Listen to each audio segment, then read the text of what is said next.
You know, when you learn the secrets to hitting your irons flush, it becomes really easy. You look forward to hitting that mid-iron out of the fairway because you know you're going to hit a good one, and most of your playing partners are going to struggle hitting those shots.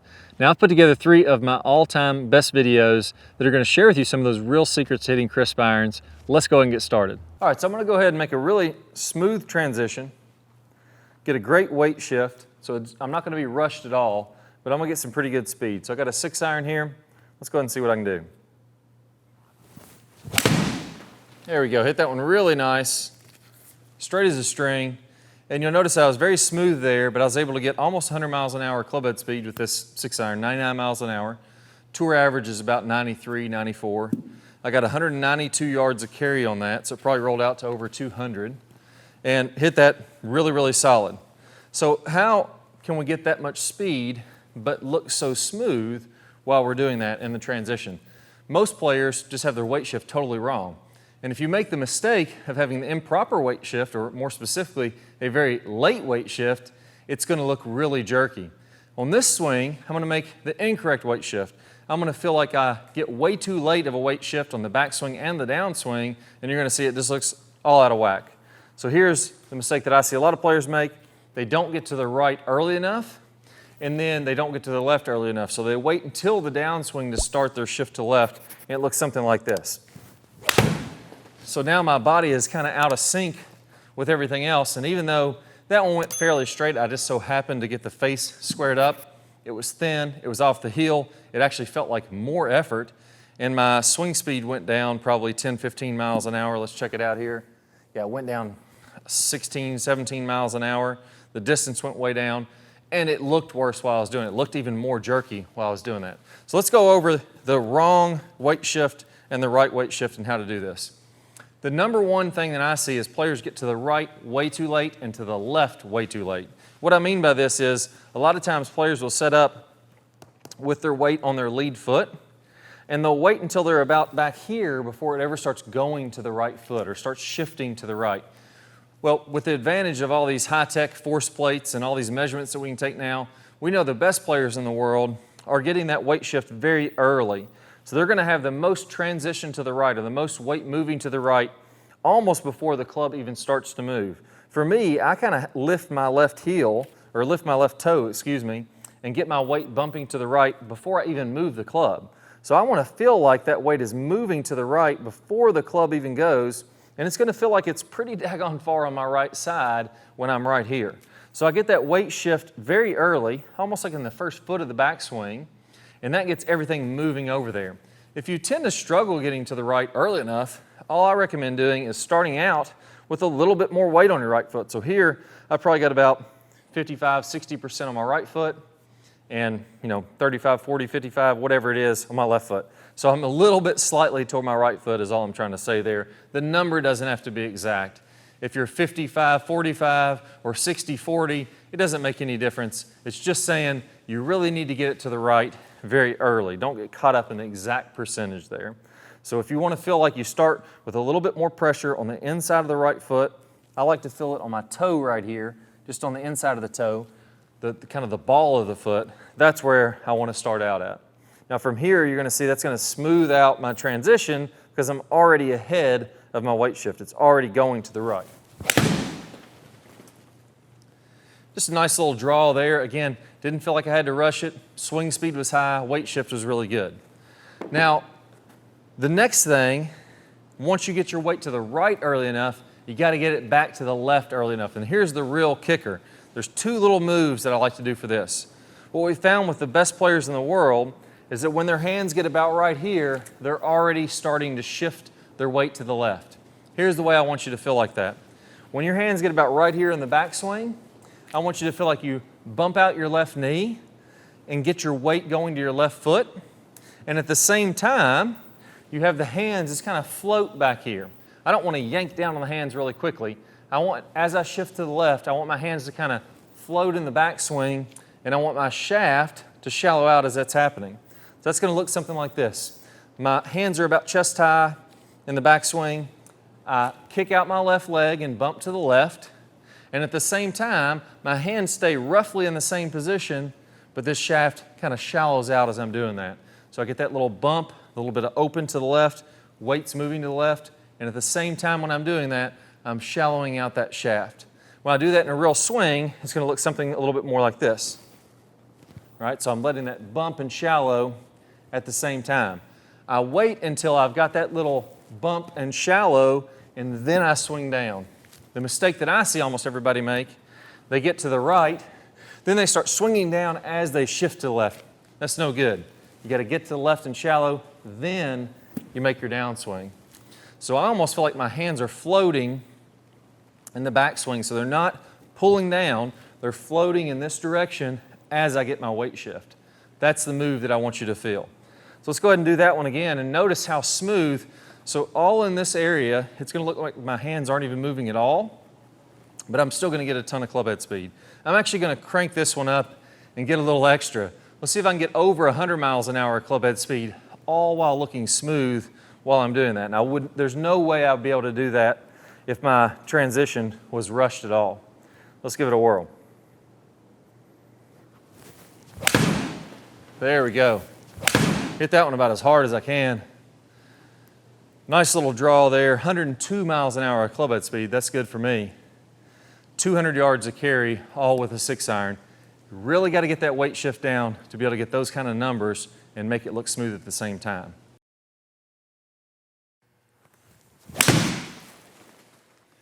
All right, if there's one shot that I guarantee you, it's the easiest way to play well. That's what I call the push draw. On a push draw, the ball starts to the right of the target line. So if you imagine on the screen here, that straight line going ahead, that's my target. That'd be the middle of the fairway, the middle of the green, wherever you're aiming. That ball's going to start to the right of that every single time, and every single time that ball is going to draw back. Well, there's 3 really easy steps. If we get these 3 steps right, then you can hit that push draw. And again, like I said, it's the easiest way to really shoot low scores and hit a lot of good, clean, consistent shots. You can hit a fade. I like to hit a fade a lot of times, but it's a little bit more advanced. This is the easiest way to play well.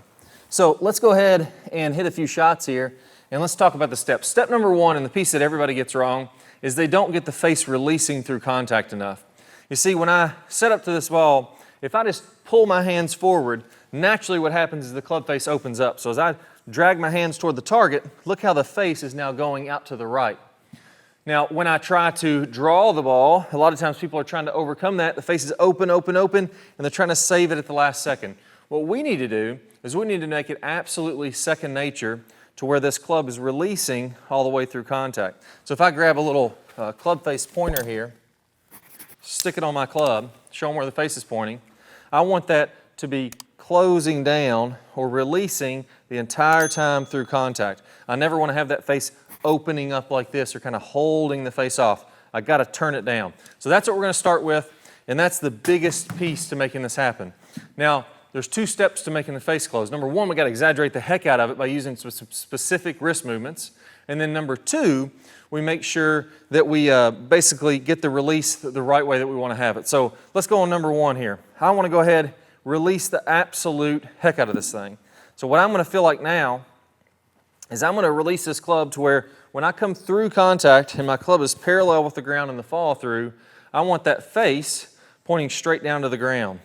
And in order to do that, this would be straight up and down, what most people would think of as kind of a square release. It's actually a little bit more closing than a square release. But I want that face to be pointing like this. So I don't want it to be here. I want it to be turned all the way on over until it's down to the ground. My forearms are touching. The logo of my glove is pointing toward the ground. If I was to open my left hand, the palm would be to the sky. So I'm just kind of throwing my hand like this. Like if I was going to throw a Frisbee, that's how I'd make it feel. Same thing with the right hand. I'm going to roll that hand over until the palm of the hand is now facing the ground, and that's going to look like that. So my forearms are touching, right palm to the ground, left palm up toward the sky. If I do that, that's going to close that face so much, it's going to shoot into the left side of the screen here. So I'm actually trying to hit this pole that you'll see over here, this metal pole. I'm hoping that I hit my golf ball into that. It's going to be that exaggerated. So let's see if the machine will pick it up. Sometimes when you hit these crazy shots, it's not expecting you to hit one 45 degrees to the left. Doesn't always pick them up, but I'll do my best here. There we go. So really rolled it over, and you'll see in my follow through, palms down to palm up, big time hook. If we're looking at the screen here, we're seeing that my club path I didn't swing to the left to make that ball go left. I actually swung 3.3 degrees to the right. I swung to the right, but it was me releasing that face so much that got it to go to the left there. My face was 11 degrees closed to my path. Or basically what it's saying is, if this is square straight ahead toward the target, my face was 11 degrees closed. I want you to go even more than that. Hit 5, 10, 15, however many balls it takes you. If you can do it right away, great, we can move on to the next thing. But I'll be honest, you've probably tried something similar to that, and that's not really going to cure it forever if you struggle for this. The next thing I'm going to do, which is going to make it harder, is what's going to cure it forever. Now I want you to go ahead and set up to the camera here, face straight up and down, and we're going to make it tough so it lasts for your lifetime. I'm going to open the face. I'm going to take my normal grip, and then I'm going to open the face about 15, 20 degrees, way open, and I'm going to set up to this golf ball. Now, if I hit that one and swung through there with my normal swing, that's going to shoot into the right side of the screen. It's going to be absolutely terrible. So I have to really close this down to get that ball to draw. I mean, I got to work triple overtime to make that happen. What you'll find is, again, just try to make it match up to this point right here. You'll start rolling the club from the inside, squaring it up from the inside earlier, so that face starts to close down earlier. It continues to close down through the shot and closes down even more after the shot. So I'm going to set up with the face open, and I'm going to do whatever I have to do to get that thing to roll on over there. Let's give that a shot. There we go. Another big hook, another one that curved from right to left quite a bit. Again, I swung to the right, 6 degrees to the right, but that one the face was closed 16 degrees. So I had to roll my hands like crazy to get that club to close down. Now that's the draw part. As long as that face is drawing down, we did super exaggeration there. As long as that face is drawing, or that face is closing, that ball is going to turn over from right to left. Now let's get the path part correct, and let's tone this down a little bit. This is an awesome drill. You don't have to use range buckets when you're doing this, but I found they work really well, and I like them because they're just laying around at the driving range when you go to practice. So what I'm doing here is I'm going to pretend this is my target line. I'm going to set this basket about a foot behind the golf ball and right on that golf ball's line. So the outside of the golf ball right here would be in line with the basket there. So this basket, same thing. There's the target line. And I'm going to put this basket about 6 inches inside of this golf ball and about a foot in front of it also. So that's where I'm going to set up these two baskets. Now, once you get those set up, especially if you're hitting off mats, you can just hit it from the same spot every single time. So what I've done here is if I come over the top, I'm going to smack into this basket. You can start them a little bit farther out so you don't accidentally hit one of the baskets and break your club or break or get hurt or something like that. So start out slow, little chip shots while you're doing this too. And I love this one because now it gets me in a position to where there's this giant path that I can swing my club. That's the push part of this push draw. And it's going to make it really easy here.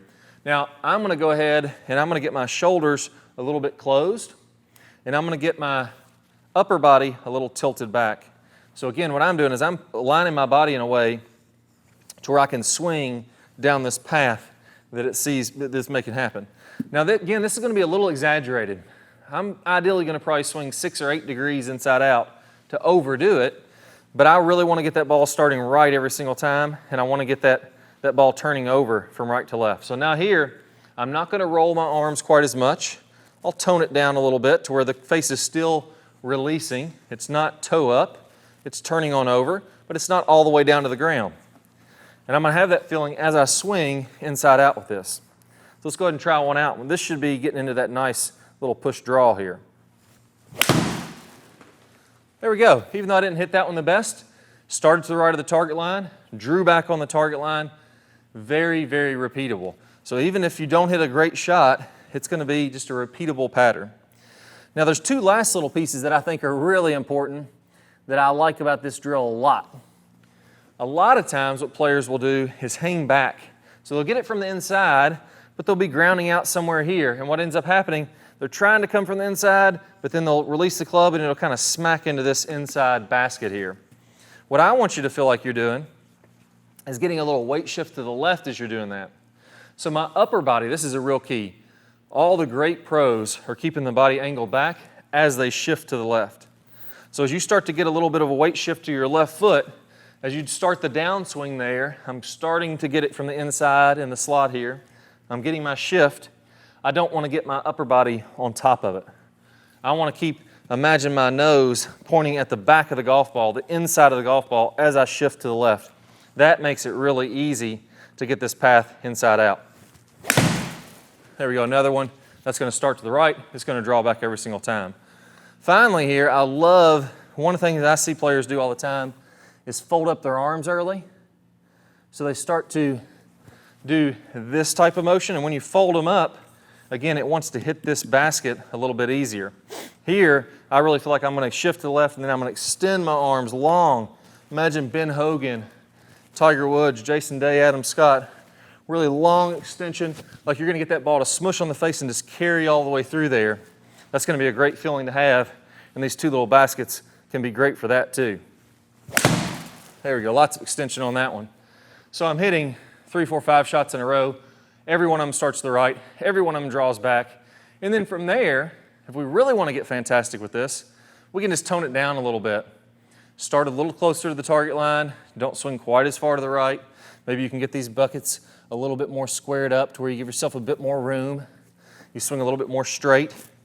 The club doesn't release quite as much, and you start to tighten that out, getting that really nice tight draw as that's happening. I got the ultimate drill to help you absolutely compress the heck out of those irons, hit the ground consistently, hit it just like the tour pros with lots of shaft lean and releasing out in front really long. Let's get right into it. Now, what does a good iron shot look like? I'm going to move this impact bag for just 1 second. We'll get back to that. But a good iron shot, I have lag in the downswing. So my hands are over top of the golf ball and the club is way back here. That way when I get to the golf ball, I have shaft lean. Now, what that means is if your normal loft on your pitching wedge, if the shaft is straight up and down, this is somewhere in the mid-40s loft. Most clubs have something like that. What the pros do is they take about 30% of that loft off, meaning that the shaft is leaning forward almost 15 degrees when they contact this golf ball with virtually all your tour players. That allows you to compress the ball more. That allows you to be more consistent because now your hands are leading the way. And then from there, they really stay square and release a long way in front. So most recreational players, what they'll do is they'll flip or cast. They have the club shaft straight up and down, and then right after impact, that club shoots up into the air as I start to flip up and my arms fold up like the chicken wing. So imagine the club not having very much shaft lean or even negative shaft lean, and then the club shoots up as we chicken wing. I'm exaggerating there, but imagine it's coming here and then straight up. Now the pros are de-lofting it and it continues down the target line much longer. So we get this shaft lean and then the club stays low to the ground long into the follow through and doesn't whip past the hands. That's how they're doing it. Now I got a 4-step drill that's going to help you to do exactly that. So I'm going to put this impact bag where the inside of the bag, and you can use any kind of impact bag you want. This is one that I got from Line Golf that I like because of one of the angles it has. But I'll put about a grip width behind the golf ball, and I want the middle of the golf ball in line with the inside of this impact bag. Now from there, what that's going to teach me to do is to get from the inside, to shallow this club out, to come from the inside. That way I can miss this bag and then come in and hit this ball squarely. So you're going to train yourself to miss the bag, have shaft lean, and still hit this golf ball. There we go, dead solid there. Really nice. And we can see the launch angle. Where is the launch angle on here? 21 degrees of launch, meaning it's coming out like this. That's pretty low for a pitching wedge that has 46 degrees of loft or so on it. So I really had that shaft leaning forward.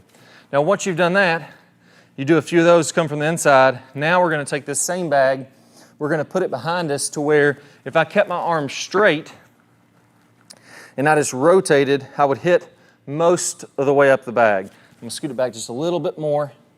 So I know if my arms are straight, I'm going to hit this bag, meaning that my left arm, right arm are both locked, elbows are straight, I would hit it. Now if my club has lag, like I would in the downswing, and shaft lean, I would miss this bag because it's not as long. See, when I have lag, it pulls it away from that golf bag. So I'm going to set up this impact bag to where I would hit it with straight arms. That way I have to have lag in the downswing. Now from there, what I'm going to do is I'm going to keep my nose behind the golf ball and my weight in front of the golf ball. So I'm shifting to my left, but still keeping my nose behind it. That's getting me in a position that I can miss this bag and still hit a really good clean golf shot. There you go, another one. Really nice and straight. Take that every time. Launch angle 20.6. So again, I'm getting shaft lean there on these shots. All right, so if you want to buy this exact bag, you want this exact one we're talking about with the angled side on it, the really durable material where you can hit the heck out of it, it's not going to mess it up with a golf club, and it's the same height, so you can do the drill that we just talked about. This bag is from Align Golf. I'll put a link down below in the description or somewhere on this page, you'll see a link. If you purchase from that link, we get a few bucks back from Align Golf, helps me to make some more great videos for you, and I'm going to be using this in future videos. Now, if not, don't worry about it. Get a rolled up blanket, get a pillow, get something like that. It won't be quite as good as this, but anything will work. Just make sure you do the drill with whatever you have. Now, if you find yourself casting, you get immediate feedback because now I'm going to be hitting this golf bag. I'll go ahead and cast this one and I'm going to smack that bag. These are really heavy duty, so it's not going to hurt anything if you hit this bag. It's what it's designed for. The third step to this drill, so now I got the club shallow, I got some shaft lean. We're going to really kick up that shaft lean. We're going to use the slanted side of this bag. So this bag is designed with an angle, just like we were talking about, what the pros are doing. So this is straight up and down. Here's that shaft lean. So this side of the bag is angled, and I want to feel like my entire shaft hits the bag at the same time. So if I flip it, boom, I'm like this. So start out slow and work on this. Again, a little weight shift and then your downswing. Shift my weight, then I swing down and hit it in the golf bag. Again, I'm going to swing back, shift my weight left, then I come down and hit the golf bag. I'm going to do that 5 or 10 times to really get the feel for this. Right, I'm letting the lag happen in my wrist. My hands are going back wide, and then I'm getting that wrist angle. Bang, I'm hitting it there. Once you get comfortable with that, then you go ahead and go faster and faster until eventually you're making full swings and you're really popping the bag. Put some energy into that thing. You'll know you're doing this right when you can pop the bag like that and your club isn't going all the way to here. Right, if I pop this bag again, you're going to see I really hit it, but look how my hands are here. I didn't try to flip through it and muscle through the shot. That's when you know you're getting really efficient at getting the energy through the golf bag. Now finally, I'm going to go ahead and hit this where I put the bag in front quite a bit. Now my ball may hit into this, so if you have stuff around, you may not want to use the golf ball. I'm not going to use it here because we've got some lights up above. I'm afraid I might break one. This will be more of an outdoor type drill. But what I'm going to do is I'm going to hit that golf ball again, and then I'm going to extend through the shot. Now in order to do that, that keeps me down in my posture. That makes me have a lot of lag, and it makes me release through the golf shot here. So again, you'll see I'm going to brush the ground here, and I'm going to hit this bag way out in front. So weight shift left to stay in my posture, and I really extend through the shot. Right? I had to reach to hit that golf bag. The players that I see that struggle, chicken wing folded up, we would completely miss that golf bag. So let me show you what the wrong way of doing it would be. I'll put this in front. I'm going to do my chicken wing flip. Right? And now I didn't get anywhere near the bag.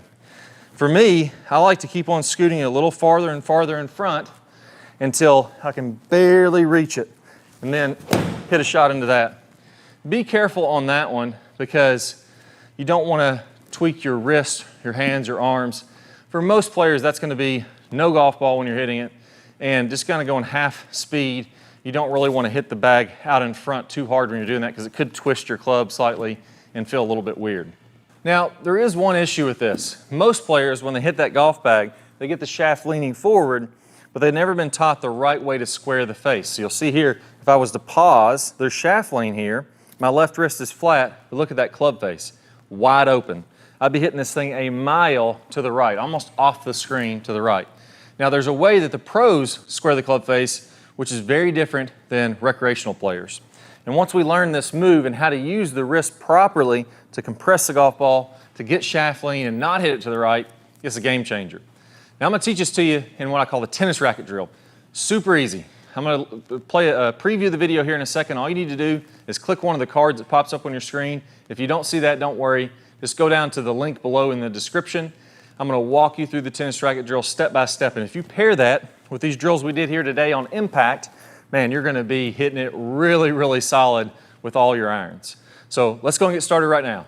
Good player problems. We're going to talk about shallowing that club shaft out as we're starting down, as we're doing this rotating of the face that we worked on in the last video. As we start this downswing, what you'll see with basically all of the top players is instead of coming kind of over the top and letting the hands come out away from their body, letting the club come out away from their body, again coming down steep into the ball and then having to open up, kind of fillet open the face and add loft to it. The flattening of the shaft should happen as soon as we start down. So as we start this downswing, what we want to have happening here, you can imagine that if I draw a line from the hosel of my club up through my right elbow, that's my swing plane line, my elbow plane. As I go to the top of the swing, I'm going to be slightly above that. And then as I start down, I want my hands to start to shallow out. I want the club to shallow out inside of this elbow plane. And at the same time, I'm going to be